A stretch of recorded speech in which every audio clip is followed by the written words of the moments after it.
Herkese merhaba arkadaşlar, kanalıma hoş geldiniz. Yeni bir videoyla karşınızdayım. Arkadaşlar, bugünkü videomuzda Türkiye'nin güzel oyuncusu Ebru Şahin'in eşi Cedi Osman'la birlikte spor yaparken muhteşem görüntüleri sosyal medya hesabından paylaşıldı.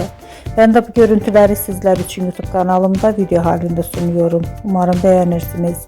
Arkadaşlar, videomu beğendiyseniz kanalımı izlemeyi ve bildirim butonuna basmayı unutmayın.